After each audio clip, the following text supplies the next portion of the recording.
Semangat membara, tak kenal menyerah, Tridharma selalu siap sedia. Di mana kami berada, merah putih selalu di dada. Kemudian diiming-imingi dengan uang, sehingga anak-anak yang masih di bawah umur tersebut rentan terpengaruh dan akhirnya mau untuk dijajakan secara online.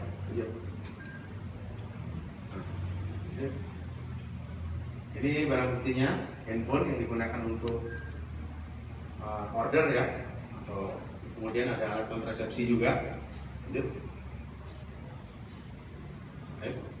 Nah ini pasal yang disangkakan, ya ini karena anak-anak, maka kita menggunakan Undang-Undang Perlindungan Anak, dan karena memang bentuknya eksploitasi, baik itu ekonomi maupun seksual, maka kita juga menggunakan Undang-Undang tentang perdagangan anak. Perdagangan orang ya, dengan ancaman hukuman 15 tahun. Silakan rekan-rekan jika ada yang perlu ditanyakan. Pak, itu kan bagian dari korban sendiri dapat berapa dan yang otak pelakunya itu siapa dari berlima ini?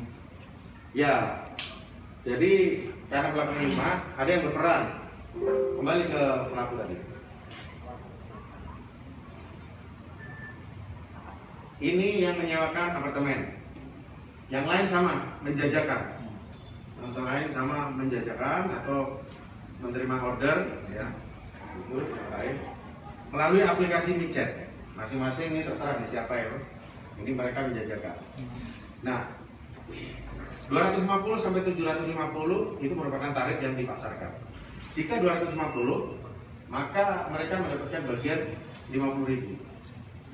Ya.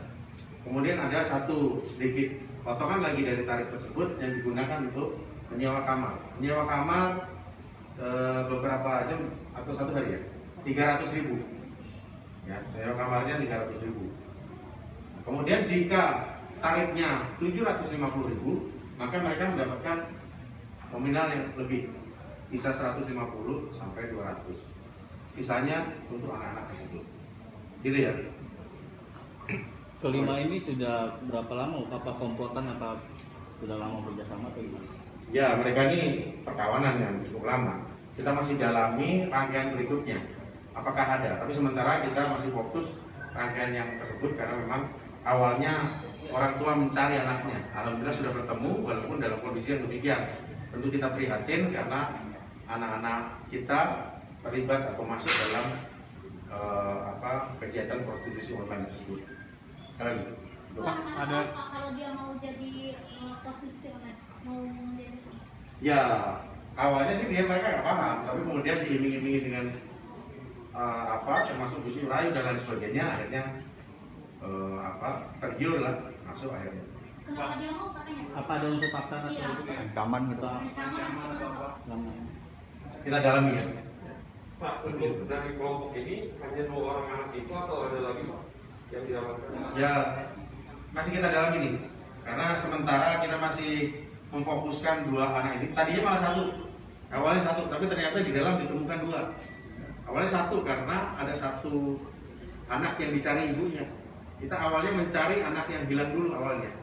Setelah mencari anak yang hilang, anak bertemu, ternyata dia terlibat ini. Maka kita lanjutkan penyelidikan dan penyidikannya. Yang awalnya melakukan penyelidikan terhadap hilangnya seorang anak, kita tidak tahu ada peristiwa apa terhadap anak tersebut, ternyata dia terlibat dalam kegiatan ini. Baru kemudian kita proses. Apakah nanti berkembang berikutnya? Mungkin akan berkembang, tapi masih akan kita kembangkan. Awalnya kita masih fokus mencari anak yang hilang. Nah, ternyata kita menemukan latar belakang yang lain dari hilangnya si anak tersebut. Korban itu umurnya berapa Pak? 16 tahun. Dua-duanya. Sama 16 tahun. Masih sekolah, namun karena kegiatannya masih belum full tatap muka, bergantian mereka luas. Artinya secara ini si korban ini tinggal di apartemen yang disewa oleh salah satu ini. Iya. Tapi ketika dia diajak di tempat lain bisa. Gitu. Diajak di tempat lain bisa. Tempat mereka berkumpul itu ada apartemen yang disewa. Harian 300.000. Mereka bersama di situ. Pak, berapa kali Pak ini korban harus main kayak jumlah dalam sehari? Kalau dalam seharinya kita perdalam lagi, tapi ada satu korban yang menyatakan dia sudah lebih dari 17 kali. Dia sudah tidak ingat, tapi saya kayaknya lebih dari 17 kali. Korban dilaporkan sudah berapa lama Pak hilang Pak? Sejak dilaporkan itu Pak, sampai akhirnya ditemukan Pak? Sudah 2 minggu. 2 minggu Pak? Ya, jadi awalnya minggu pertama dia hanya menanyakan ke teman, sanak keluarga. Tapi lama-lama minggu berikutnya ini kalau nggak balik-balik gitu, mulai dia melaporkan kepada polisi, baru kita mencari tahu dan akhirnya didapatkan posisinya ada di salah satu apartemen di Jakarta Selatan. Sudah dites kesehatan Pak yang korban itu? Sedang proses ya, kemarin sudah dites kesehatan tapi hasil belum keluar ya, macam-macam tuh dari mulai bagian dalamnya, tapi kalau kondisi COVID dan lain sebagainya aman ya. Pak, ada keterlibatan?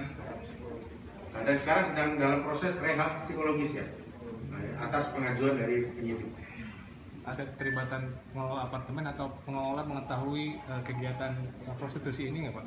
Nah, kita belum mengarah ke sana, nanti kita tanyakan ke sana.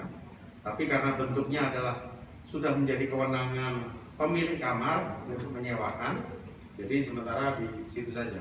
Karena si pemilik kamar sendiri, si ini juga tidak tahu. Dia tahunya kamar disewa oleh orang, nah begitu juga. Sementara itu. Korban ada yang disetujui sama tersangka itu dicari ada? Ya, ada juga. SK-nya Bang? SK-nya yang mana? Hampir semuanya. Hampir semua disetujui. Oh, selain di Giliran gitu Pak.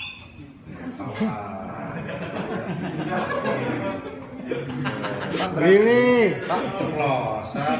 Pak berarti selain Detail amat ini. Nggak ngiri kan? Pak berarti selain dijual korban ini juga dieksploitasi secara seksual oleh pelaku Pak? Iya, betul. Pak, berarti ada rencana memeriksa pemilik kamar atau pengelola apartemen nggak? Ada rencana pemeriksaan? Ya nanti kalau memang ini kita periksa selaku saksi ya, memang dibutuhkan ya. Tapi kita konstruksi perkaranya dulu aja dari pasal yang ada, alat bukti yang dibutuhkan. Jika itu cukup ya sudah. Tapi kalau ada petunjuk dari jaksa penuntut umum kita lakukan sebatas saksi, gitu ya. ini kelimanya pengangguran ya Pak? Ya ini kerjanya. Ya ini. Pak, Cukup ya? Pak, terakhir Pak, praktek prostitusi online di bawah umur ini sudah beberapa kali terjadi di apartemen yang ditemukan itu Pak ya, di Bilangan Kalibata ini. Bagaimana polisi mencegah agar tidak ini berulang lagi Pak? Ya jadi sebenarnya tidak di situ saja. Saya yakin ada di tempat-tempat lain. Ada di tempat-tempat lain. Ya gimana ya kalau saya menjawab di sini? Itu kejahatan yang sampai kiamat mungkin bakal ada di seperti itu. Saya akan menjawab gitu kan nggak pas juga, tapi itu bakal ada sampai terus-menerus. Kita hanya bisa mengawasi, menimbulkan kesadaran melalui kegiatan-kegiatan sosialisasi, himbauan dan lain sebagainya. Jika itu tidak mempan, kita represif. Tidak mempan, represif.